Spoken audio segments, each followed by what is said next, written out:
Those people, a person, human personality is composed of his body, of his mind, of his heart, of his soul, of his hidden secrets, and of his internal abilities, spiritual abilities. So there are many aspects which if you put together, they compose the human personality. There are outer aspects and there are inner aspects of human personality. In the same way, in Sharia, all laws and all practices and all Sharia acts, they have in the same way outer aspects and inner aspects. For every act there is a zahir, and for every aspect there is a batin. Externality and internality, outer self and inner self, for each and every act. Even for good and pious acts, and even for sins, Quran says, Zahirul ismi wa batinuha. Even an act of sin has a zahir and it has a batin. It has an external appearance and it has internal and hidden reality. The same way our prayers, our pious acts, our acts of worship, there is a zahir and there is a batin. When we pray, we stand up and we start our praying. So our standing, saying takbir, our standing, our ruku, our sujood, our qiyam, our recitation of Fatiha, recitation of Quranic verses, then our sitting, our qu'ud, then our reading of salat, and then we are doing salam, right and left turning the face. All these acts which we are doing, this is the external act of worship, external act of prayer. This is the whole sum of externality of the prayer. I am not saying the whole sum of prayer. No, I am saying the whole sum of externality of the prayer. Now there is an internality, an inner aspect, internal aspect, hidden aspect of the same prayer. What is that prayer? That is niyyah. Your intention, your motive. You have done all your acts according to the prescription of Sharia. So outer aspects and outer conditions of prayer, of salat, are fulfilled. But one thing you have not performed. What is that? That is your niyyah. You did not make niyyah for salah. Niyyah is not an external act. You did not have intention or motive of praying. But what intention did you have? For example, Kanpur, he saw somebody, a policeman was coming to arrest him because of some crime, because of some wrong act. When he saw a policeman coming, just to save himself from the policeman, he started Allahu Akbar. And this Mr. Kanpur is reading Quran. He read the whole Surah Yasin up to Surah Wan-Nas. He is performing ruku, performing sujood, qu'ud, jalsa. He has done everything. But fearing from the policeman, he may not be arrested. He thinks that he is not a naughty man. He is a pious person. He is praying, worshipping Allah. All acts which he has done are the same as you are doing sincerely in the mosque. No difference as far as the externality is concerned. So whatever he has done, well, tell me now, would his act be accepted in the eyes of Allah as prayer, as salat? Why not? He did takbir tahrima. He placed his hands here. He read Surah Fatiha. He read a surah. He went in ruku. He went in sujood. He read all 4 rak'ah. He sat on tashahhud, on qada. He did everything. Why his prayer is not accepted? I'm explaining you who is Sufi and what is Tasawwuf or spiritualism. You will understand why I correlated this example with that. When you understand the example, all of a sudden your mind will get open. Why his whole act? He spent 1 hour in 2 nafls. He kept on reading Quranic surahs till policeman went away. This person, Kanpur. Why his salah is not accepted? And another person who finished 2 rakah within 2-3 minutes, his salah is accepted. Why? Tell me. Because he did everything which was visible, which was in zahir. But the only one single thing which was hidden in batin, the niyyah, intention, he didn't adopt that. So only one single reality of niyyah which was hidden, he missed that and fulfilled all of external requirements. So in spite of fulfilling all external requirements, his prayer is not a prayer. So this is the internal link between zahir and batin. The difference between the two, those who fulfill the needs of zahir, at the same time, for example, somebody is praying or fasting, and he is fasting with this niyyah that people may consider me a very pious man. Remaining external acts are the same. He ate sahari, he did not eat anything, didn't drink anything till sunset, and he had his iftar with you. He fulfilled all external laws and requirements except the niyyah, which was the batin. So would he be rewarded for fasting? No. So one thing which he missed is batin.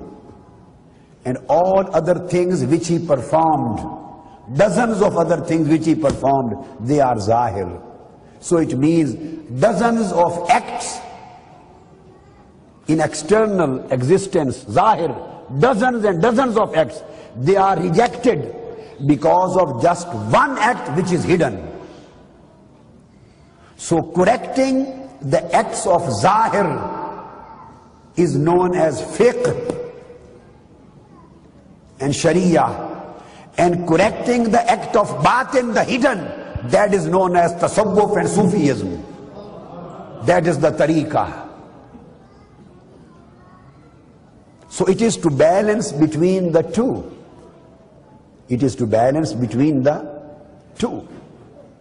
So when you say innamal a'malu binniyat, all your acts, their acceptability or rejectability depends upon your niyyah. And niyyah is a reality which is not visible, which is not physical, which does not have any physical existence. So something which does not possess any physical existence, which has no externality, the whole prayer and act of prayer and all world of your pious acts depend upon that particular act which is itself not visible. So correction of external acts is the subject of fiqh and sharia, and correction of internal state of mind, the niyyah and the purity of heart, is the act of tasawwuf and Sufism and tariqah. Holy Prophet sallallahu alaihi wasallam combined the both. The zahir was combined with batin, and batin was combined with zahir. No beauty of zahir can be acceptable without the beauty of batin. Correction of batin is known as Sufism, and correction of zahir is known as fiqh and jurisprudence and sharia. So by combination of fiqh, sharia and tariqah, only then you can achieve the perfection of your pious acts.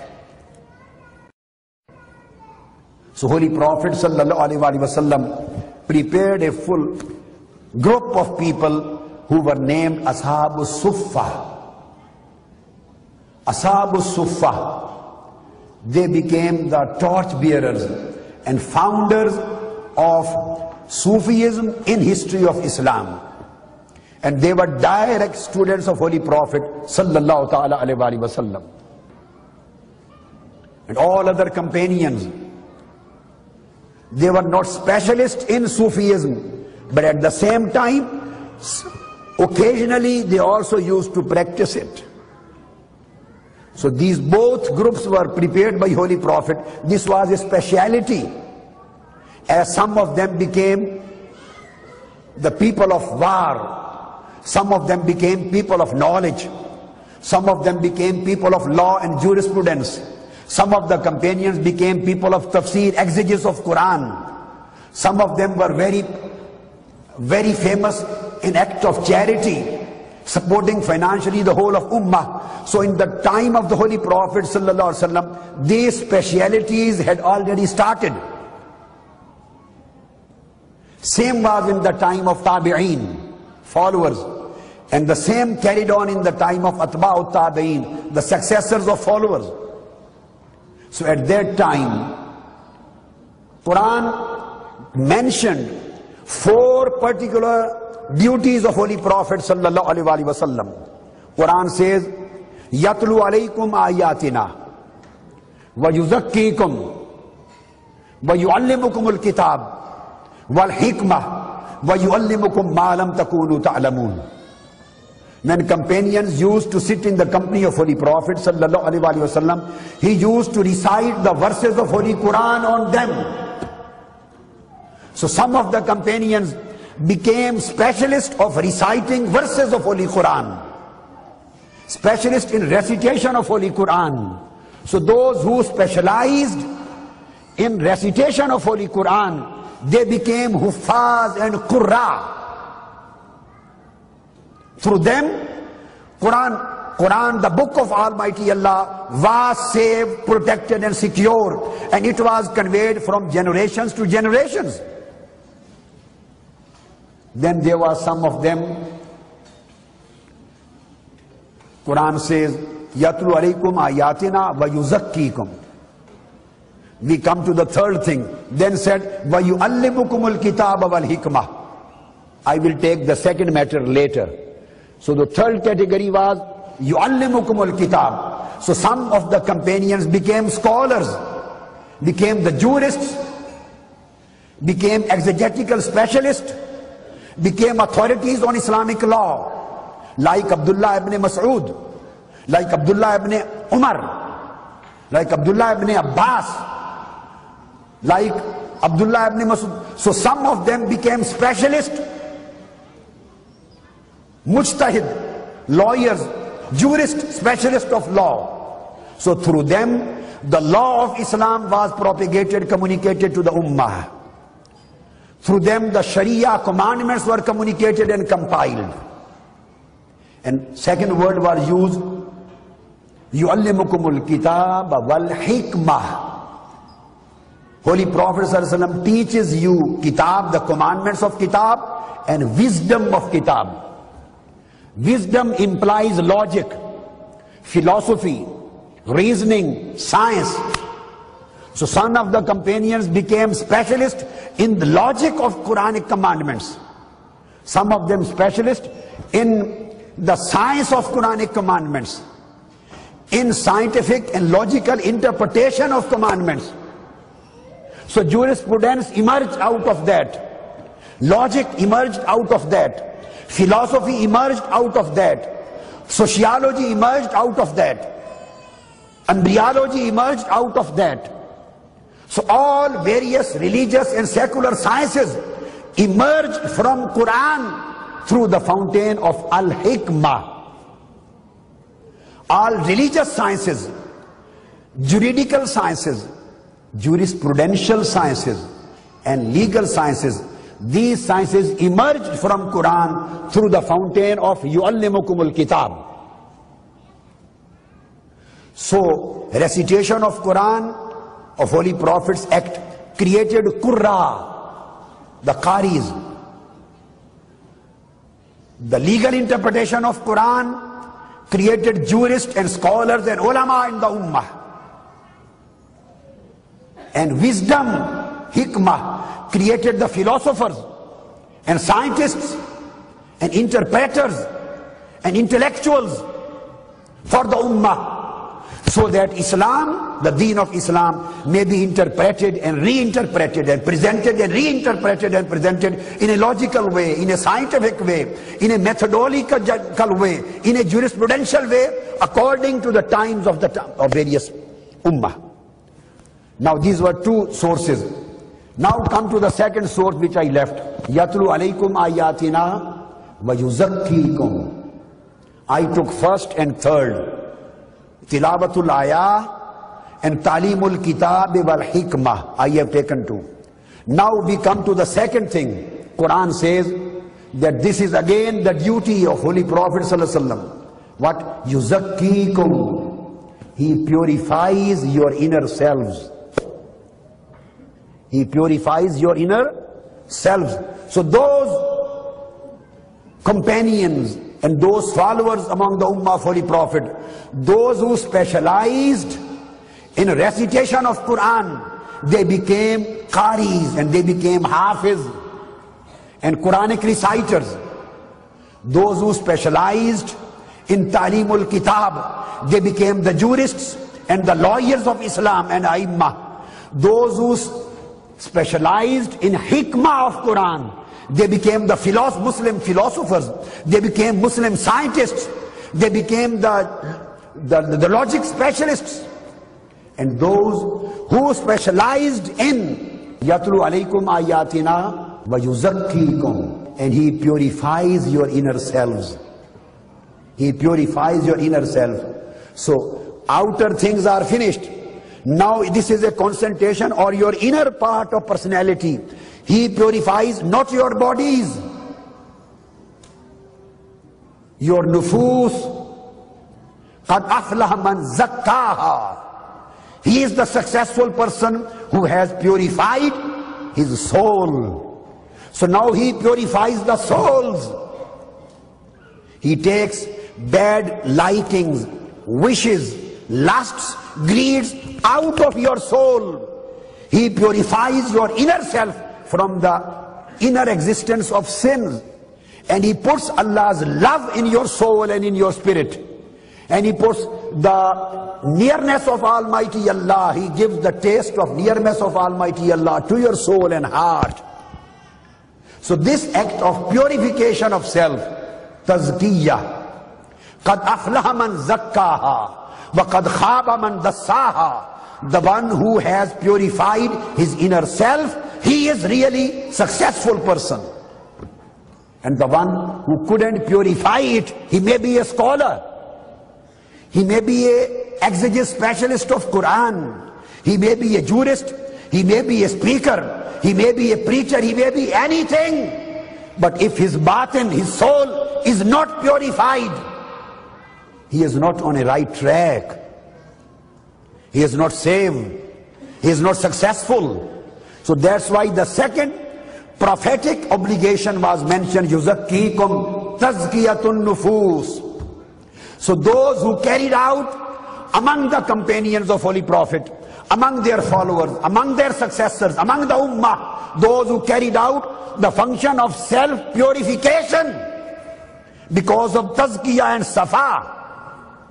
Self-purification means safa'ul qalb, purification of heart, purification of soul. So because of this safa, the word tasawwuf came into existence, and those who became specialists of purification of heart and soul, they were known as Sufis.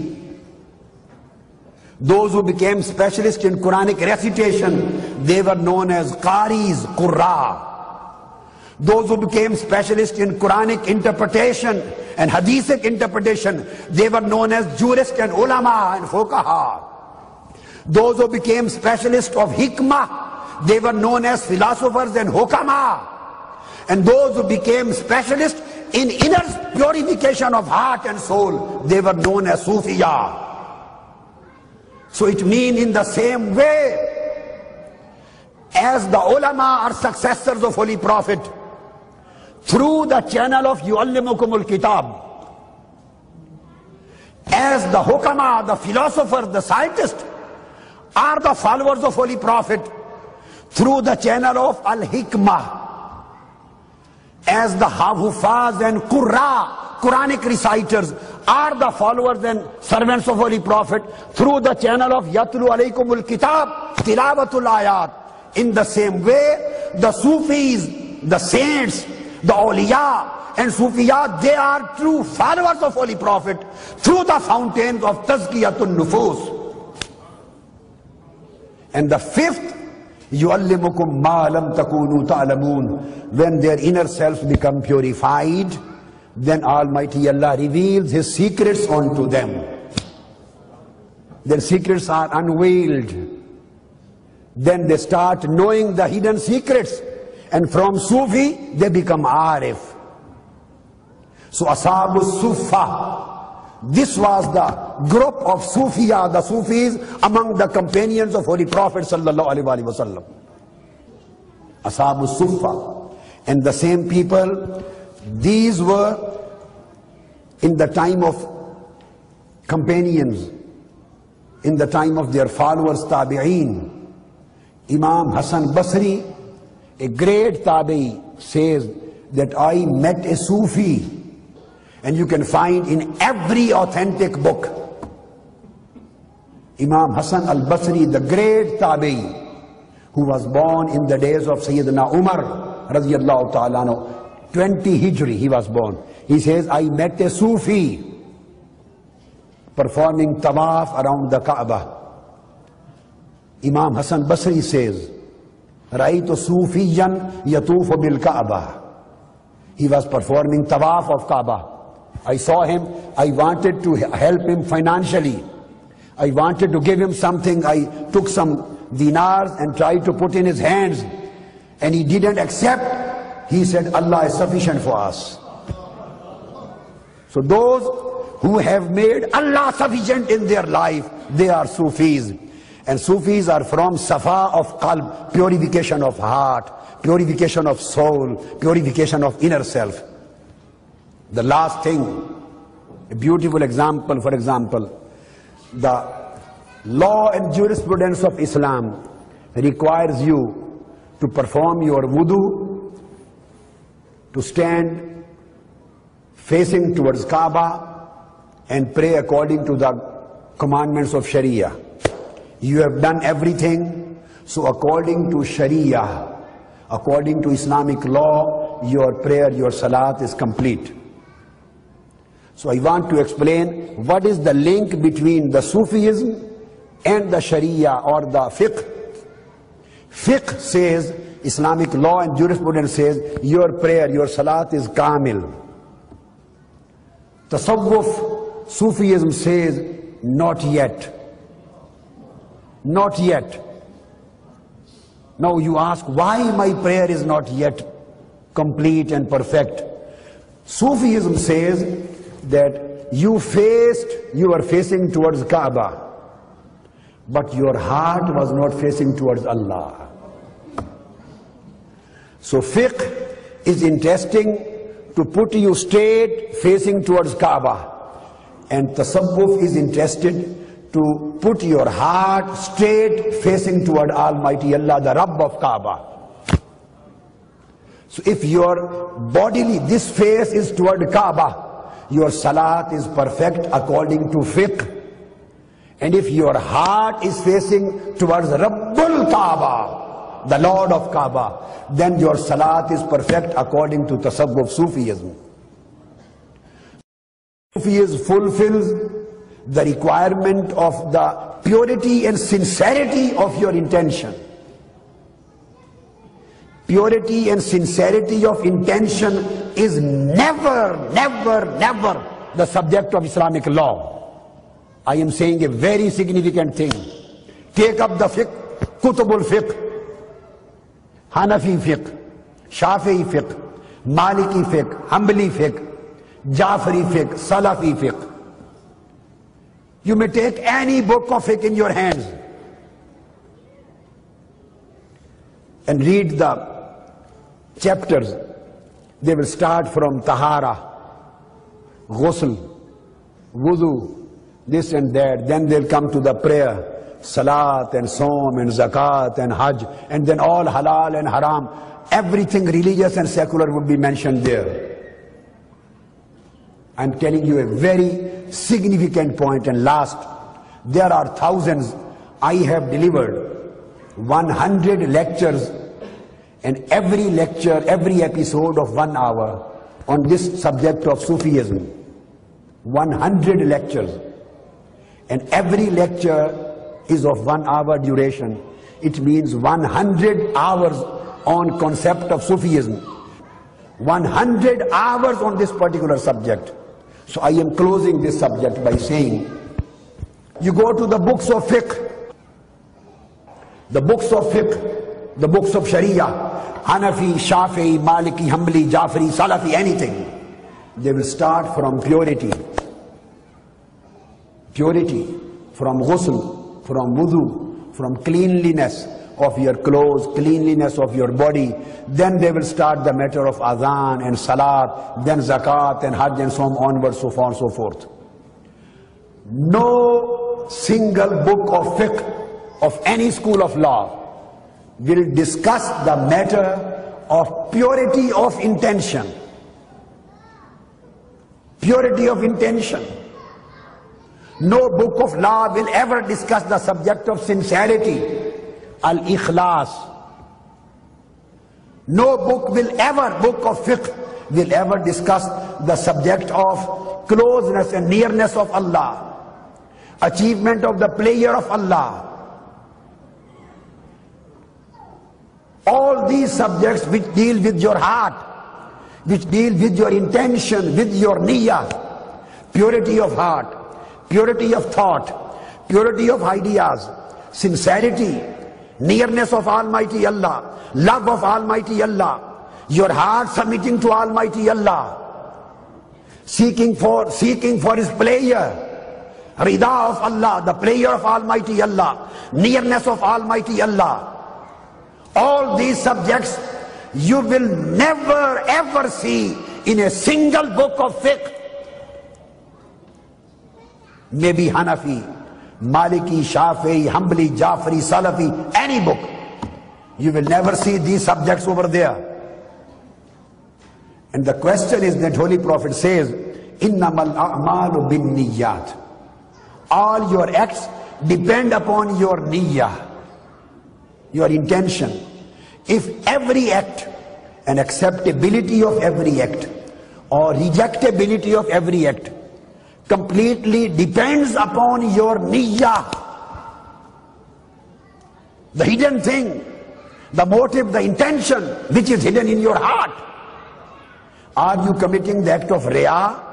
You are doing this act to show somebody else, or you are doing this just for sake pleasure of Almighty Allah?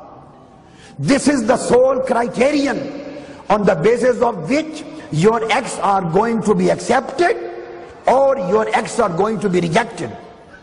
But you will never ever find this particular concept of the pleasure of Allah, the niyyah of Allah, the ridwanullah, Allah's pleasure, or seeking Allah's pleasure, sincerity, ikhlas of niyyah. These subjects you will never see in the books of fiqh. So where will you find these subjects? These subjects have been dealt by Sufism, by tasawwuf, by spiritualism. And Holy Prophet says that all acts depend upon your niyyah, and niyyah is not subject of fiqh. Dependability of acts is based on the purity of niyyah, and purity of niyyah is not the subject of fiqh of law. This is the subject of Sufism and tasawwuf and spiritualism.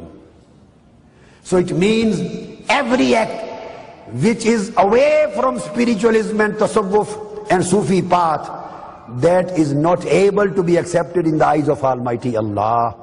So zahir, connecting zahir and batin, connecting zahir and batin, this is the only way how you get Almighty Allah's pleasure. So Holy Prophet ﷺ prepared a full-fledged group of individuals of Ashab al-Suffa, and they were specialized of Sufism.